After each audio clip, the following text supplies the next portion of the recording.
Estamos de volta e vamos falar de economia. O real completou 25 anos de circulação no Brasil. Quando foi lançado em 1º de julho de 1994, o principal objetivo da nova moeda era conter a inflação. Em 1º de julho de 1994, quando a moeda foi lançada, o salário mínimo do brasileiro era de R$ 64,79. Hoje ele está em R$ 988. Esse dinheiro dava para o trabalhador comprar o equivalente a 100 quilos de arroz, já que o quilo do produto custava naquela época, de acordo com o Diese, 64 centavos. Hoje ele custa R$ 3,80. O pão francês saía em média em 94 por 9 centavos cada unidade. Hoje o preço é de cerca de R$ 14 o quilo. Considerando que uma unidade pesa em torno de 50 gramas, o pão francês sai em torno de 70 centavos. Já quando o assunto é transporte público, a passagem de ônibus em Belo Horizonte custava 35 centavos. Hoje ela está em R$ 4,50. Já a gasolina, que custava cerca de 55 centavos, hoje tem o preço médio de R$ 4,67. A maior conquista da estabilidade da moeda foi realmente devolver capacidade de compra ao cidadão, principalmente aos mais pobres, que perdiam muito com a inflação. Então, essa é uma grande conquista de toda a sociedade. Um segundo aspecto é que devolve a possibilidade, naquele momento, de planejamento. E vamos saber agora como fica o tempo. Quem traz as informações para a gente é a Caroline Santos. Bom dia, Carol. Bom dia, Lília. Bom dia a todos que nos acompanham aqui no Jornal da Manhã. E nessa terça-feira o sol brilha forte em todo o sudeste do país. Não há condições para chuva, no entanto, há chance de névoa e nevoeiro em algumas áreas de São Paulo, Rio de Janeiro e Minas Gerais, ao amanhecer, mas que logo se dissipa, viu? Já em Paracatu e cidades da região, o clima é de sol com algumas nuvens, mas não chove, com a mínima de 16 graus e a máxima de 30 graus. Quarta-feira eu volto com mais novidades, Lília. Ok, Carol, obrigada pela participação. E olha só, começou na segunda-feira e vai até o dia 12 de julho o Cadastramento Escolar 2020. O cadastro é imprescindível para garantir a vaga do aluno na escola próximo à sua residência. Podem ser inscritas crianças com 6 anos completos ou que vão completar essa idade até 31 de março de 2020. O cadastro é feito exclusivamente por meio do site da Secretaria de Estado de Educação e pode ser realizado pela mãe, pelo pai ou responsável legal que seja maior de 18 anos. Jovens maiores de 18 anos poderão realizar a sua própria inscrição no cadastro escolar. Caso os candidatos ou seus responsáveis não tenham acesso à internet, é possível recorrer às secretarias de educação dos municípios onde residem. E vamos falar agora de trânsito. Para ter direito à CNH, é preciso ser aprovado em 3 tipos de exame: de aptidão física e mental, de legislação de trânsito e de prática de direção. Para quem está em busca desse objetivo, a boa notícia é que os custos das aulas obrigatórias nas autoescolas devem ser reduzidos. Hoje no país, um simulador de direção custa em média R$ 40 mil. Mesmo alugado, significa custos às autoescolas. Agora, com a desobrigação do aparelho, nos centros de formação de condutores, a redução no valor da carteira de motorista poderá ser de até 15% dependendo da região. Nada melhor do que a prática para o aluno do que o simulador. Teoria já tem as 45 aulas teóricas. O aluno quer ver pegar a prática direto na rua. E o simulador não dá essa prática, não dá o treinamento, não dá uma base.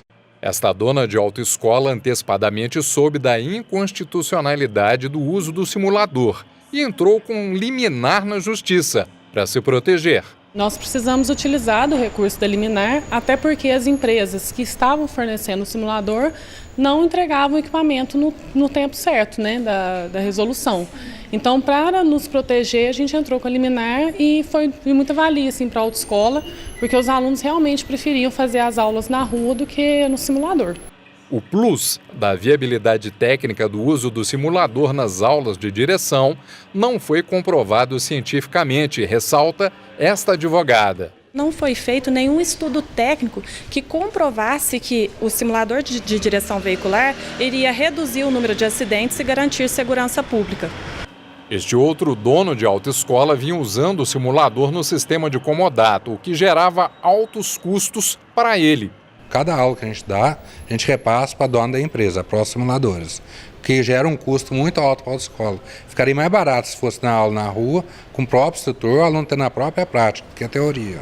Quem pagou pela utilização do aparelho e ainda não usou, tem direito ao ressarcimento. Uma história que já começou errada, explica a advogada. A Resolução 543 de 2015, ela incorria em flagrante inconstitucionalidade, porque o Conselho Nacional de Trânsito ele não tem competência para criar normas, ele pode editar. E o Código de Trânsito brasileiro, ele fala em que aula prática veicular em via pública, né? Não fala em aulas simuladas. O Estado, ele tem responsabilidade civil sobre isso, né? As autoescolas desembolsaram esse valor, que foi muito elevado, então agora cabe aos CFCs procurarem tirar esse prejuízo. Com a desobrigação do uso do simulador e redução do número de horas aula práticas, de 25 para 20 aulas de direção, o reflexo disso ainda não foi sentido nas autoescolas. Como houve uma redução de 5 aulas do pacote para retirar a sua primeira habilitação, o candidato vai optar por esperar o prazo de vacância legislativa, que é o prazo de 90 dias, para poder fazer a sua inscrição. Isso vai acarretar em um prejuízo enorme para as autoescolas, mais um prejuízo. Ainda sobre o trânsito, Minas é o segundo estado com maior número de indenizações do seguro DPVAT. Só no ano passado, acidentes com transporte coletivo foram responsáveis por quase 6 mil pagamentos e os pedestres são as principais vítimas. Andar nas ruas e avenidas nem sempre é tarefa fácil, requer atenção a todo momento. Por isso, quem atravessa fora da faixa de pedestres corre um risco ainda maior de ser atropelado, principalmente se pela frente tiver um ônibus. São cerca de 1.200 acidentes a cada ano só em Belo Horizonte, envolvendo os coletivos. É o caso da tia da Graziele, que morreu aos 54 anos no início de 2015, ao descer do ônibus, no bairro Ana Lúcia, no limite com Sabará. Desceu pela porta do meio do ônibus. Quando ela desceu, ela escorregou e o motorista não viu que ela estava caída e arrancou o ônibus. E aí ele passou com a roda de trás em cima da perna dela. Logo após a morte da tia, a família deu entrada na indenização do seguro do DPVAT. Uma das irmãs, uma das minhas tias, elas tomou a frente, né? Pegou procuração de todo mundo, foi até um posto de atendimento de uma seguradora que atende DPVAT, levou toda a documentação, o número de conta de todos os irmãos e demorou alguns meses, poucos meses, para poder sair o seguro. Foi cada irmão recebeu em torno de uns 2.000 e poucos reais, eles são 9 irmãos. Então, assim, o seguro, à época, né, pagou em torno de uns 20 mil reais. Só em 2018, os acidentes envolvendo ônibus foram responsáveis por mais de 5.700 indenizações do seguro do DPVAT pagas no país. E o que mais chama a atenção é que praticamente a metade dessas indenizações se referem aos atropelamentos. E na avaliação dessa especialista em trânsito, uma série de fatores contribuem para que o número de acidentes e indenizações seja alto. Então nós vemos, por exemplo, veículos longos como os ônibus que circulam fora da área específica para ele, ou seja, eles circulam na cidade em vias mais estreitas. Isso faz com que a gente tenha um conflito maior entre o ônibus, o carro e o pedestre. O ônibus é alto, ele é comprido, então muitas vezes o motorista ele não enxerga ou não tem condição de enxergar o pedestre que está fora do passeio. Então esse é um aspecto.